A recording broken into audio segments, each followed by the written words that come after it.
Hi, welcome to Audiobook Theater. My name is Jeffrey Kafer, and I'll be doing a live reading of Helios by Jeremy Robinson and Sean Ellis. This is book 2 in the Cerberus group series. I'm starting in chapter 2. It's not important to know what happened in chapter 1 necessarily to understand what's going on here.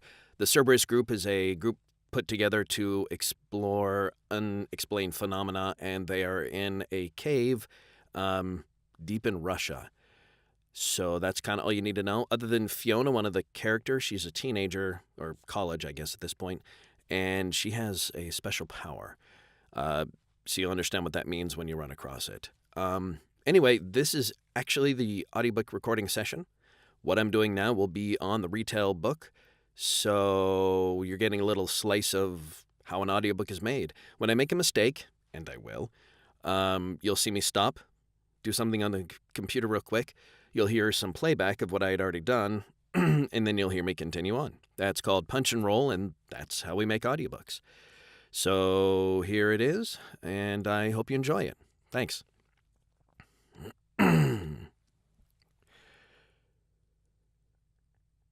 Chapter 2. Beneath the plywood, they found a square vertical shaft cut into the stone. The bottom, glistening with seepage, was 8 feet down, but there was an opening and a wooden ladder on the east wall of the pit that looked promising. Lazarus opened his backpack and took out 4 small LED headlamps, which he distributed to the others. He also produced and began snapping together the disassembled pieces of what looked like a metal detector. The device, a Nitec ground shark, was a portable ground-penetrating radar unit. Unlike a metal detector, which could, with varying degrees of success, locate metallic objects... Portable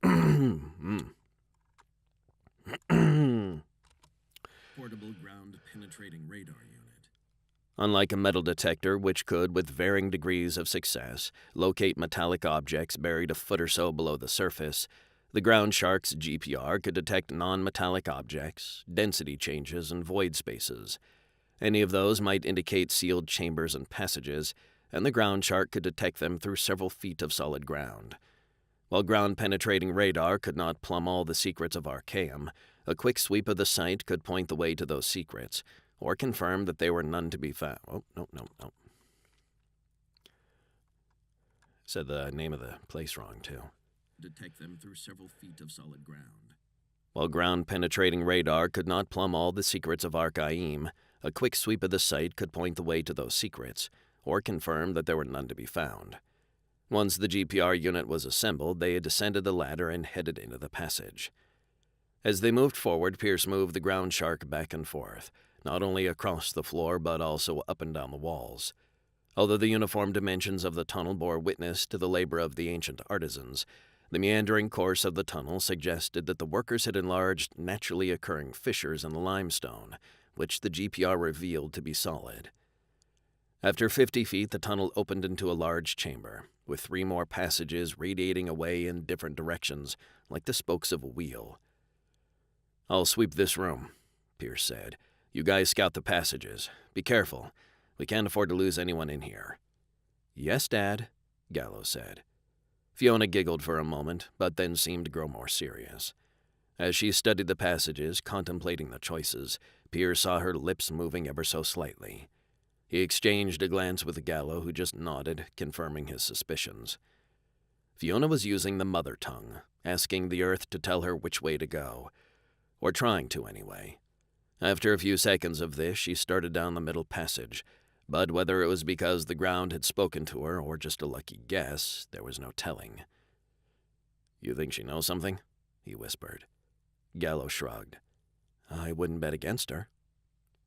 Pierce checked the display on his phone and saw a circle slash where the signal bar should have been.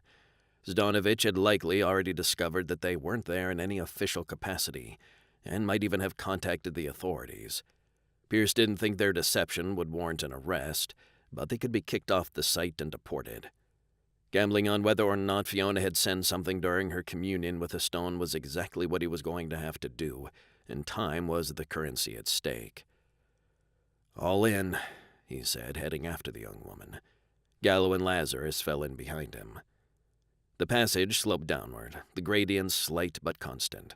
The wall curved as they continued onward, spiraling down. It wasn't perfect evidence of originator influence, but it was very suggestive. He quickened his pace, catching up with Fiona, but they were forced to stop. Although the passage continued at least as far as their flashlights could reveal, it was flooded. "Must be a cave-in further down," Pierce said. He glanced over at Fiona. "Is there something important down there?" Fiona shook her head, uncertain. I don't know what this is. It's like this whole place is talking to me." She turned, a guilty look on her face. "Not literally, if that's what you're thinking." "I'm not thinking anything, Fee." Pierce studied the flooded passage, wondering if he should try wading out into it with a GPR unit.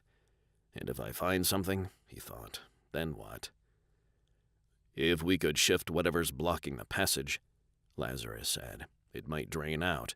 A small shaped charge might do the trick." "A small shaped charge might do the trick." "Or it might bring the roof down on our heads," Pierce countered, shaking his head. "Let's keep that plan in reserve. Fee, I hate to ask, but do you think you could?" He left the question unfinished, dangling in the air between them. "Use the Force? That's why you brought me along, isn't it?" Pierce forced a smile. "Can you do it?" "I can try." She turned to the flooded passage again, took a deep breath, and closed her eyes. A minute passed with no visible effect, then two. Pierce was just about to call the attempt a failure when ripples began to distort the mirror-like surface of the water. Then the flood disappeared, revealing damp stone. Further down the passage, where the water was deeper, the process was more gradual, but the water line dropped. Somewhere further down the tunnel, the dam had broken. "It's working," Pierce thought. He turned to Fiona, ready to congratulate her when she left off her efforts. He was surprised to find her staring back at him, wide-eyed and horrified. "It wasn't me." "Not." A deep boom like the inside of a thunderclap interrupted. The sound was so loud, so intense that Pierce was knocked off his feet. He lay on the cave floor, stunned, lying beside the others. He struggled to rise, but the disorientation lingered. The ground shook beneath him. Cracks appeared in the limestone walls, radiating out like tongues of lightning. The air grew thick with grit and dust. "Fee!" Gallo shouted. "Whatever you're doing, I'm not doing anything!" Lazarus's voice roared above the din. "It's an earthquake. We need to move." The big man reached out from the gloom, pulling Pierce to his feet, but the ground was still lurching back and forth like the deck of a storm-tossed ship. Pierce reached out to Fiona, but another shift threw him against the wall. Lazarus succeeded where he had failed, scooping Fiona up in his arms. "Go." Pierce followed Gallo, leaning again. Found. Fiona up in his arms. "Go." Pierce found Gallo leaning against the opposite wall. He took her hand, but before they could start back up the passage, another thunderous detonation wrenched their world sideways. The dust cloud, illuminated by the diffused light of their headlamps, began swirling. A blast of air, like the wind ahead of an approaching subway train, raced down the passage. There could only be one explanation. "It's collapsing!" Pierce shouted. Large pieces of rubble began raining down on them. "What do we do?" Gallo said. Pierce turned, whipping her around to face the other direction. "Run!" And then a second later, Pierce yelled again. "Down!" And there we have it. That is Chapter 2 of Helios by Jeremy Robinson and Sean Ellis. Guess you'll have to get the actual audiobook to see how they make it out of that little jam. It'll be on sale in a few weeks, and I hope you join me next time for Audiobook Theater. Thanks for stopping by.